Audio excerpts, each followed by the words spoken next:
여러분 모두에게 주님의 은혜와 사랑이 늘 함께 하시기를 축복합니다. 우리 옆에 분들 같이 인사하겠습니다. 주님의 이름으로 사랑하고 축복합니다. 한 번 더 인사하겠습니다. 성도님이 더 행복했으면 좋겠습니다.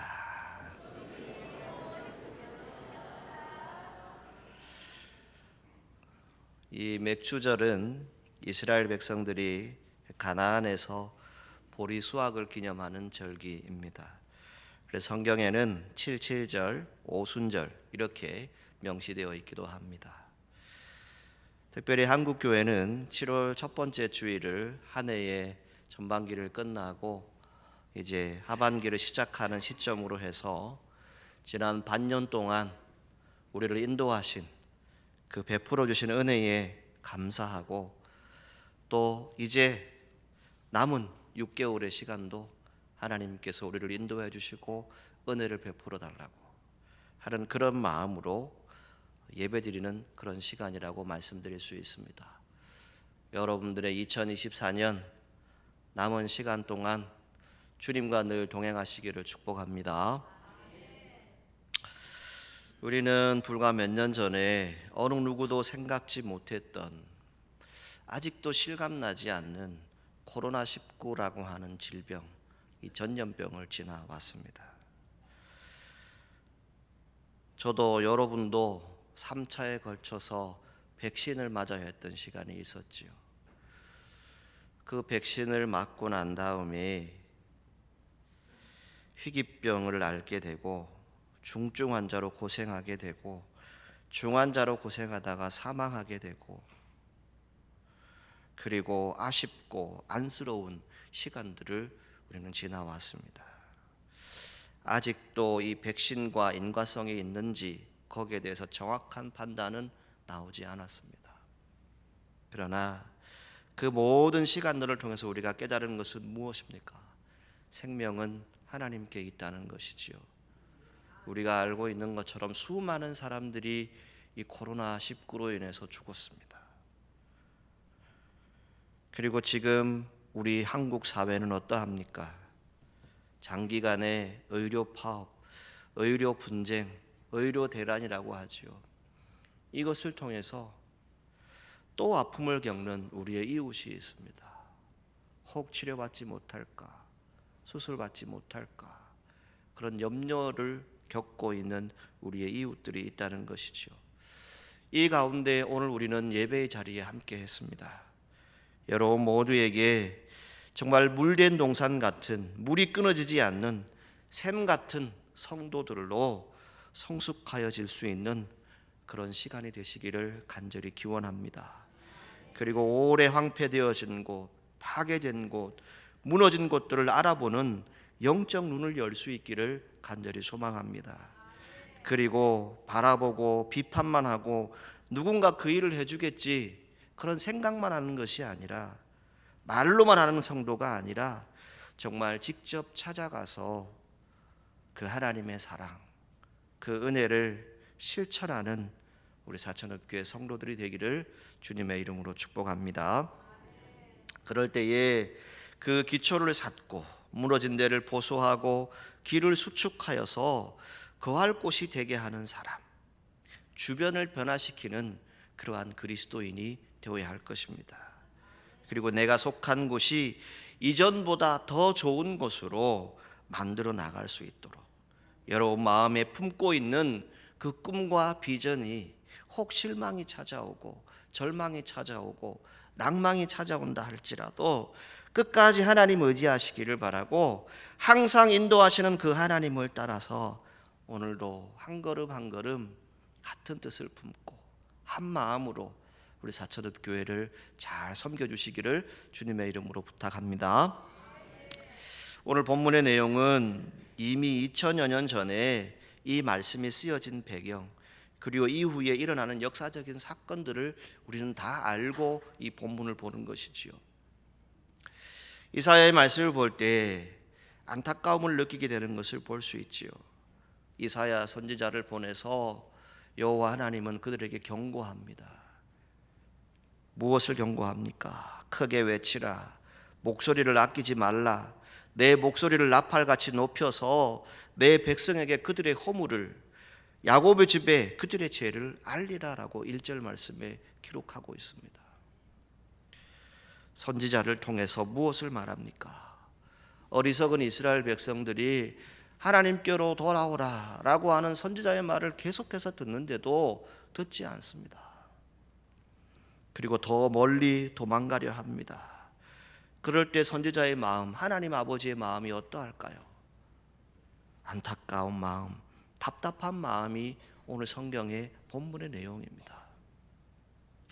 여러분, 만약 저와 여러분들이 이 시대에 살고 있었다면, 우리라면 어떻게 했을까요? 민감하게 반응했을까요? 아니면 이스라엘 백성처럼 똑같이 행동했을까요? 이사야 선지자가 나타나서 경고하던 그 시기는 일상에는 큰 문제가 없는 것으로 아주 편안한 시기로 해석합니다. 당장 나라의 주춧돌이 빠지고 망해가는 그런 상황은 아니었습니다. 외교도 국방도 그런 대로 잘 돌아가는 것처럼 보였습니다. 무엇보다 수도였던 예루살렘에 살고 있는 귀족과 평민들의 삶은 별 문제 없이 살았습니다. 일상의 삶에 문제가 없었다는 것이지요. 이 본문을 보면서 이런 생각을 해보았습니다. 21세기를 살아가고 있는 대한민국, 한국교회 성도들의 모습은 어떠할까? 우리나라의 수도 어디죠? 서울입니다.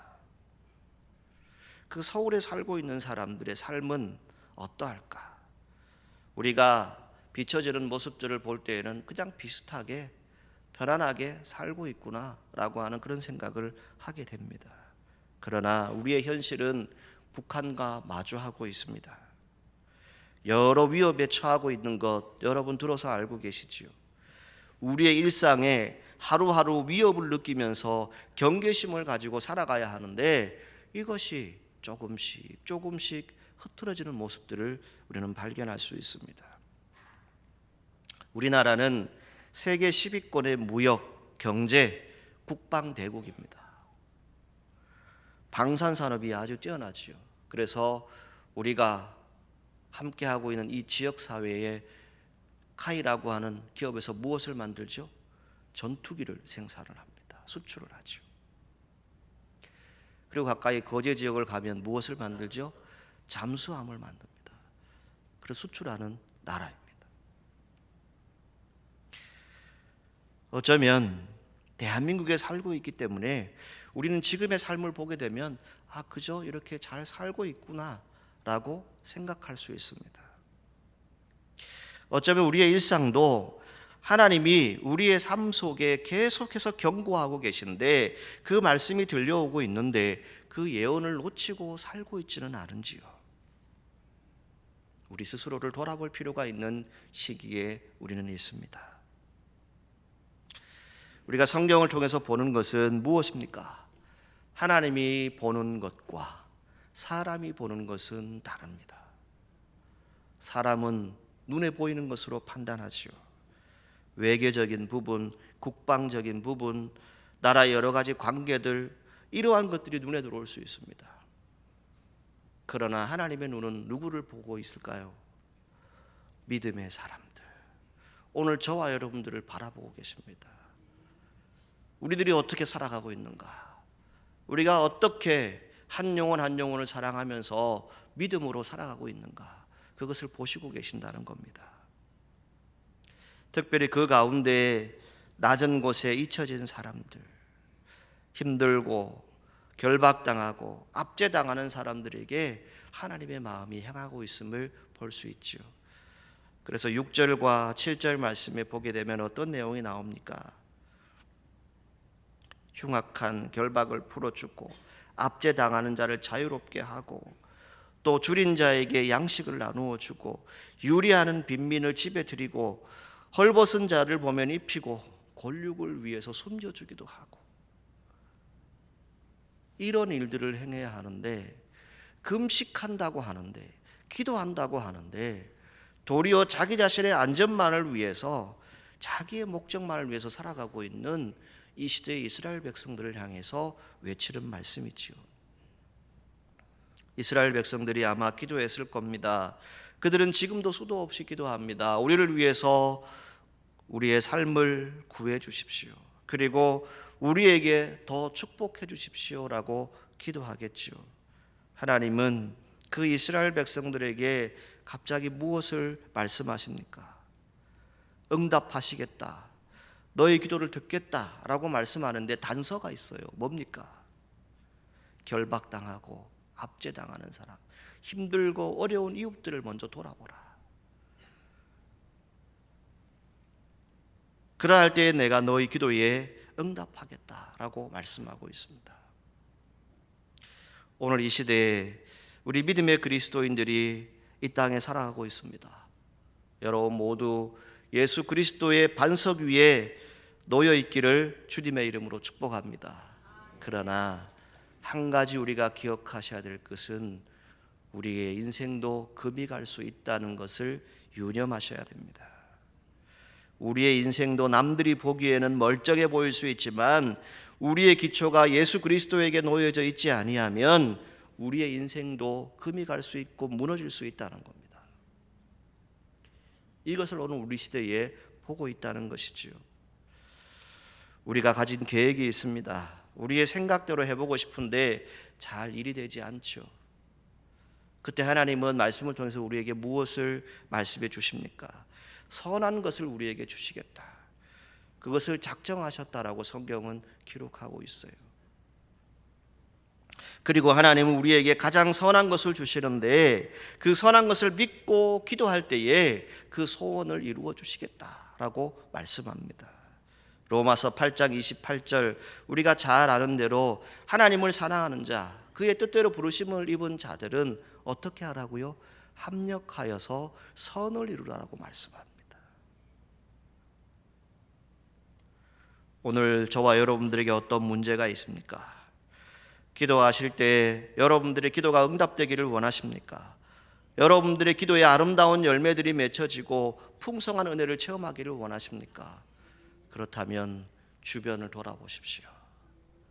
나만 보는 것이 아니라 나와 함께하는 이웃들이 지금 어떤 일들을 겪고 있는지, 지금 이 지역사회와 이 나라와 이 민족이 어떤 일들을 겪고 있는지, 나아가서 세계 열방에 어떤 일들이 일어나고 있는지를 우리는 돌아볼 수 있어야 합니다.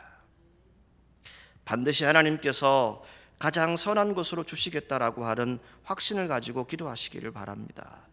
여러분 가운데 가장 선한 것을 주시는 하나님은 무엇을 요구하실까요? 다른 것 아닙니다. 하나님 아버지의 마음을 가지라는 것이죠. 예수 그리스도의 마음을 가지라는 겁니다. 나만 잘 지내면 된다, 나만 성공하면 되지, 이것이 아닙니다. 오늘 본문에 말씀하고 있는 내용은 무엇입니까? 하나님의 마음이 닿는 곳, 그 마음이 합할 때 하나님께서 내가 나를 부르면 응답하겠다, 내 기도에 응답하겠다, 하나님이 어떤 기도에 응답하겠다고 말씀하십니까?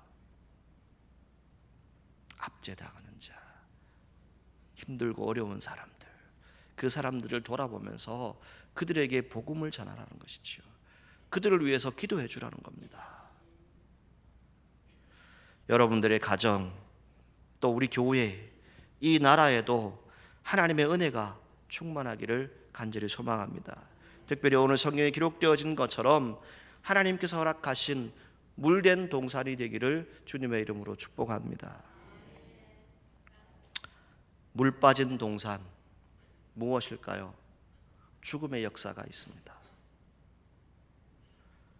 물이 가득하고 물이 끊어지지 않는 곳, 그곳에는 생명이 역사합니다. 하나님의 은혜가 충만한 것이지요.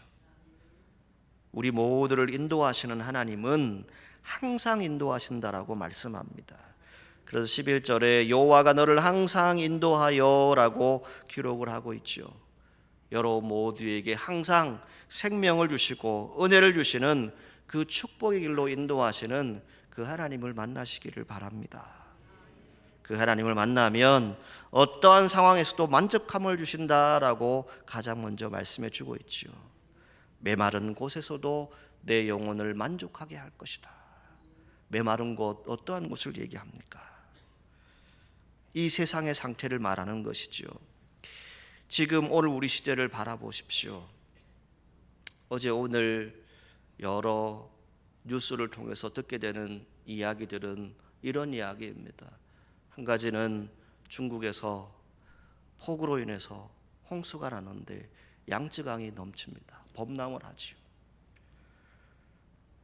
큰 담수호가 있는데 제방이 붕괴되어서 수많은 사람들이 피신합니다. 토네이도가 몰려와서 온 지역을 휩쓸고 가는 그 모습을 보면서 중국인 한 여인이 이런 말을 하더라고요. 세상의 마지막이 왔나 보다. 그것이 자막으로 나오더라고요. 여러분, 믿지 않는 사람도 세상의 마지막인가? 이렇게 말하는 시대에 우리가 살아가고 있어요. 여러분, 러시아 하면 떠오르는 것이 무엇입니까? 지금 러시아와 우크라이나가 전쟁을 하고 있죠. 근데 러시아 하면 저는 추운 나라, 이것이 머릿속에 떠오르거든요. 그런데 한 기사의 제목이 이렇게 되어져 있어요. 추운 나라 러시아가 펄펄 끓고 있다. 33도, 34도의 그 온도, 견디지 못하는 폭염이 찾아왔음을 말하고 있습니다. 여러분, 이 시대 가운데서 우리가 참으로 많이 듣는 말 중에 무엇을 얘기합니까? 시대의 변화, 시대에 일어나는 모든 일들을 통해서 우리가 보아야 할 것은 영적으로 우리 시대가 어떤 시대인가를 잘 분별하셔야 됩니다. 그래서 많은 목회자들이 요즘 이렇게 얘기합니다. 영적 기근의 시대를 우리가 살아가고 있다. 영적 가뭄의 시대이다. 이때 우리가 해야 될 일은 무엇인가? 우리를 항상 인도하시는 하나님께로부터 만족함의 은혜를 체험해야 되는데 그것은 하늘의 신령한 복을 받는 것이다. 그것을 말해주고 있습니다. 여러분, 여러분들의 영혼을 만족하게 하시는 그 은혜를 체험하시기를 바랍니다. 여러분들을 영원한 생명의 길로 인도하시는 그 하나님이 계십니다. 그 하나님 우리에게 무엇을 말씀하실까요? 깨어있어 주님 앞에 서기를 원하십니다. 다윗이 이러한 고백을 하지요. 우리가 잘 아는 시편 23편의 말씀입니다. 그가 나를 푸른 풀밭에 누이시며 쉴만한 물가로 인도하시는도다. 그리고 그 이후에 무엇을 얘기하죠? 내 영혼을 소생시키시고 자기 이름을 위하여 의의 길로 인도하시는도다. 여러분, 은혜로 살아가시기를 바랍니다. 사람들이 전하는 말, 칭찬에 대해서 자신의 만족을 채우려 하지 마시고 하나님의 은혜로 충만하시기를 바랍니다.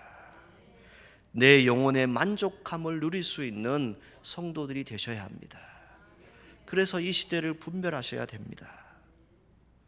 두 번째는 견고하게 하신다라고 말씀하고 있죠. 그래서 내 뼈를 견고하게 하리니 너는 물된 동산 같겠고, 이렇게 말씀합니다. 무엇을 의미합니까? 여러분들의 건강을 얘기하는 거예요. 좋은 관계를 말씀해 주는 겁니다.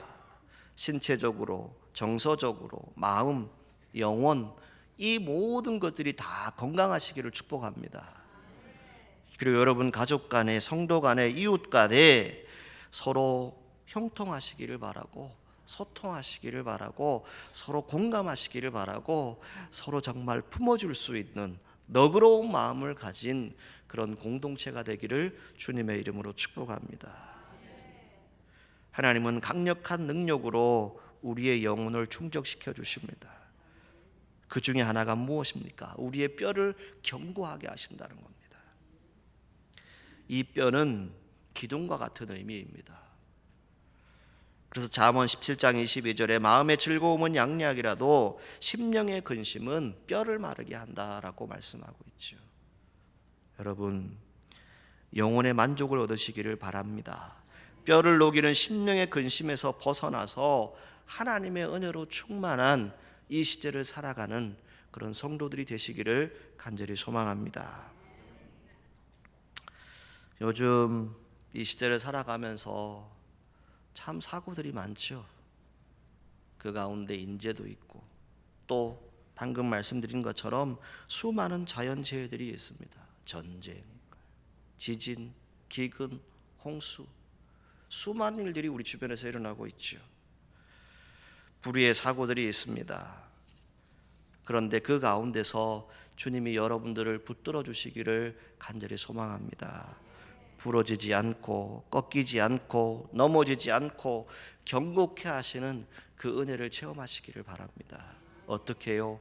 하늘로부터 내려오는 그 은혜, 성령의 능력을 체험하시기를 바랍니다. 며칠 전에 한 일간신문의 기사를 읽게 되었습니다. 요즘 우리 시대의 이 급발진 때문에 많이 염려들을 하지요. 그 기사의 제목은 이렇습니다. 지켜주지 못해 미안해. 도연아, 천국에서 만나. 이런 내용입니다. 2022년 12월의 어느 날 할머니가 손자를 데리고 운전을 하고 갑니다. 갑자기 차가 급발진을 했지요. 손자는 하늘나라로 갔습니다. 할머니는 수술을 받고 치료 의료위에 있지요. 우리나라 최초로 이 급발진 사고에 대해서 검증을 했지요. 그 검증한 장소가 어딘지 찾아보았더니 강릉의 한 교회더라고요. 교회 주차장에서 이것을 실험을 했어요.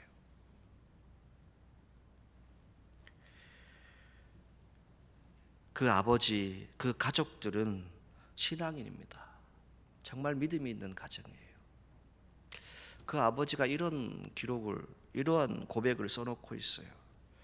다시 천국에서 그 아들을 만났을 때, 그때 그 아들을 안고 사랑한다, 보고 싶었다, 이렇게 말하고 싶다, 이렇게 써놓았어요. 여러분, 저도 여러분도 인생을 살아가다 보게 되면 예기치 못한 일들을 겪게 됩니다. 왜요? 하나님 왜 나한테 이런 일들을 하십니까? 나는 신앙생활 잘하고 있는데, 나는 믿음으로 잘 살아가고 있는데 하나님 왜 나한테 이런 일들을 주십니까? 라고 할 때가 있지요. 왜 이렇게 가야 합니까? 그 순간 사랑하는 사람을 천국으로 보내야 하는 그 마음은 저도 여러분도 헤아릴 수 있겠지만 무엇으로도 대변할 수 없습니다. 무엇으로 여러분 위로할 수 있겠습니까? 그런데 성경이 증거하고 있는 약속의 말씀은 무엇이겠습니까? 천국의 소망이죠. 그것을 가지라고 말씀하죠. 그 아버지는 이렇게 불평했답니다. 원망했답니다. 한순간에 데려가실 거면 차라리 이 땅에 태어나게 하지 말지 왜 이렇게 데려가시냐고 그렇게 원망을 했대요. 그런데 그 교회가 참 다음 세대 이 부모들이 잘 양육을 하는 것 같아요. 교사들이 잘 하는 것 같아요. 오전 10시 4분이 되면 이 카톡 단톡방에 기도 모임이 있대요. 그래서 그 시간이 되면 자신들의 자녀들을 위해서 기도하는 시간이 있대요. 그 아버지가 써놓은 것은 그것이었어요. 그 기도 때문에 내가 이길 수 있었다고. 그 기도 때문에 내 믿음이 흔들리지 않고 하나님과의 관계를 유지할 수 있었다고. 그런 내용입니다. 여러분 가운데 어떤 일들이 일어날지 아무도 알지 못합니다. 우리가 믿음으로 살아간다라고 하는 것은 무엇입니까? 하나님께서 항상 우리를 인도하신다. 나를 인도하신다. 이 믿음을 가지고 살아가는 것이죠. 그 하나님의 인도하심에는 지체하심이 없다라고 성경은 말하죠. 그리고 머뭇거림이 없다라고 말씀합니다. 눈앞에 일어나는 현실의 어려움들이 있습니까? 때로는 막막하고 답답한 일들이 있죠. 그때 우리는 조급하게 판단하고 결정하는 그런 어리석음을 버려야 합니다.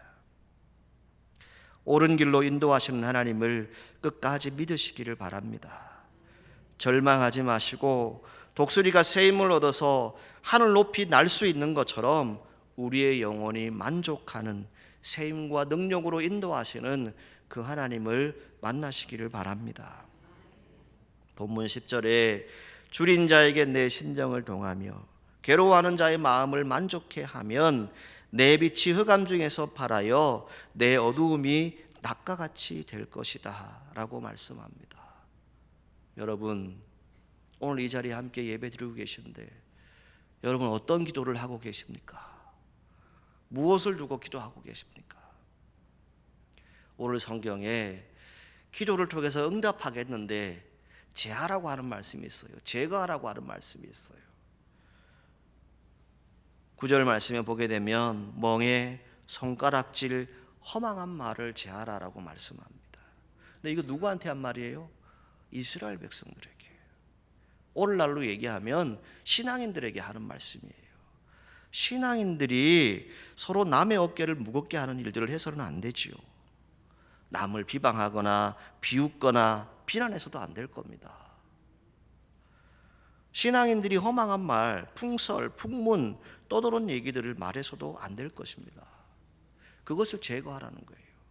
그것을 제거하면 어떻게 한다고요? 내가 부를 때에 나 여호와가 응답하겠다. 내가 부르짖을 때 내가 여기 있다 하겠다라고 성경은 말씀해 주고 있어요. 여러분, 하나님의 은혜를 구하시기를 바랍니다. 기도하십시오. 또 기도하고 기도하십시오. 그리고 하나님의 얼굴을 구하는 우리 사천읍교회 성도들이 되시기를 주님의 이름으로 축복합니다. 그때 누가복음 11장 9절 말씀에 이렇게 말씀합니다. 구하라 그러면 너희에게 주실 것이고 찾으라 그러면 찾아낼 것이고 문을 두드리라 그러면 너희에게 열릴 것이다. 아멘. 여러분, 오늘 우리가 이 시제를 함께 살아갑니다. 우리가 기도하면서 하나님 앞에 제거할 것 회개하고 하나님의 뜻으로 돌아가면 이제 우리는 어떻게 되는 것입니까? 주님의 사랑을 실천하는 사람이 되어집니다. 그래서 괴로워하는 자의 심정을 만족하게 할 때 내 빛이 흑암 중에서 떠올라서 내 어둠이 낮과 같이 될 것이다. 이 약속의 말씀을 주시고 있습니다. 저도 여러분도 성령님의 도우심을 받아서 예수 그리스도를 본받아서 그 하나님의 사랑을 실천하는 귀한 그리스도인들이 되시기를 주님의 이름으로 축복합니다. 요한복음 16장 13절 말씀에 진리의 성령이 오시면 그가 너희를 모든 진리 가운데로 인도하실 것이다. 그리고 장래일을 너희에게 알릴 것이다 라고 말씀해 주고 있습니다. 오늘 이 시대에 참 혼란스럽고 어려운 시대입니다. 어제 오후에 한 기사의 내용을 읽는데 대전에 처음으로 퀴어 축제가 열렸어요. 그 사진 가운데 목사님들이 그들의 머리에 손을 얹고 축복 기도를 하고 있어요. 교회가 이렇게 혼란하게 만들어서 되겠습니까? 교회가 왜 세속을 따라가지요? 교회가 왜 사람의 눈치를 봐야 합니까? 우리는 말씀으로 돌아가야 돼요. 말씀에 무엇을 요구하는지, 하나님 명령이 무엇인지 우리가 알고 있지 않습니까? 이 좁은 땅덩어리에 각종 갈등이 난무합니다. 그 안에 종교도 어떻습니까? 그 안에서 배타적인 감정, 갈등이 심해져서 서로 싸우는 그런 일들이 있어요. 여기저기서 소곤대는 소리가 있습니다. 사람을 믿지요. 우상을 섬기는 일들 수도 없이 많습니다. 여러분, 여기에 속으시면 안 됩니다. 여러분, 우리가 정신을 바짝 차리고 정말 영적으로 깨어야 할 시대에 우리는 있습니다. 그리고 그 생명의 물이 끊어지지 않는 복을 누리게 되는데 12절 말씀에 무엇을 말합니까? 내게서 날 자들이 오래 황폐된 곳들을 다시 세울 것이며 너는 역대의 파괴된 기초를 쌓으리니 너를 일컬어 무너진 데를 보수하는 자라 할 것이며 길을 수축하여 거할 곳이 되게 하는 자라 하리라. 아멘. 여러분, 우리 시대로 끝나는 게 아니에요. 내가 복을 못 받았다고 끝나는 게 아니에요. 무엇입니까? 이 복은 우리의 다음 세대, 우리의 자녀 세대, 후손들에게 이어져야 합니다. 저와 여러분들이 신앙으로 튼튼히 서 있을 때, 견고하게 서 있을 때 이 신앙의 자리를 우리의 다음 세대에게 전해줄 수 있어요. 말씀을 맺겠습니다. 여러분, 참된 축복을 받으시기를 원하십니까? 그렇다면 영원한 생명이 되신 우리의 구원자 되신 우리를 항상 인도하시는 그 하나님을 다시 만나십시오. 우리 영혼의 만족함을, 생명의 즐거움을 베푸시는 하나님의 은혜로 살아가는 성도들이 되시기를 바랍니다. 특별히 여러분들의 믿음의 뼈가 견고해지시기를 바랍니다. 메마른 땅에서도 하나님께서 우리의 영혼을 다시 회복시키신다고 말씀합니다. 우리의 영혼이 정말 하나님의 뜻을 이룰 수 있도록 말씀해 주고 있습니다. 그리고 우리 교회, 여러분들의 가정, 이 나라와 이 민족, 또 나아가서 세계 열방에 정말 물된 동산과 같은 그 하나님의 영적인 은혜가, 그 생수가 끊이지 않고 계속 흘러갈 수 있도록, 하나님의 은혜를 계속 체험하면서 믿음으로 살아갈 수 있도록 하나님의 뜻 가운데 거하는 우리 사천읍교회 성도들이 되시기를 주님의 이름으로 축복합니다. 여러분, 이 시대의 참 그리스도인들입니다. 참 그리스도인은 다른 것을 말하지 않습니다. 영적 분별력을 가지십시오. 영적으로 깨어서 항상 쉬지 말고 기도하셔서 하나님 은혜 가운데서 항상 인도하시는 그 하나님을 만날 수 있고 경험할 수 있는 저와 여러분들이 되기를 주님의 이름으로 축복합니다. 기도하겠습니다. 하나님, 우리가 살아가고 있는 이 시대에 참 혼란스럽고 어렵습니다. 갈등도 많고 배타적이고 서로 소군되고 우상을 섬기고 서로를 속이는 일들이 수도 없이 많습니다. 이 어둠 가운데 낮과 같이 밝혀지는 주님의 빛을 만나게 하여 주옵소서. 주님, 우리가 주의 말씀 가운데 다시 견고히 서게 하여 주시고 메마른 땅에 하나님의 은혜를 베풀어 주시는 우리의 영혼이 정말 주의 은혜 가운데 거하는 그런 능력을 체험할 수 있도록 인도하여 주옵소서. 우리의 영혼에 주님의 능력으로 만족하게 하여 주옵소서. 주의 은혜로 가득 채워 주옵소서.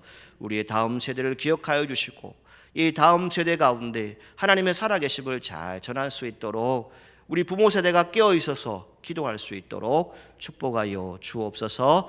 예수님의 이름으로 기도하옵나이다. 아멘.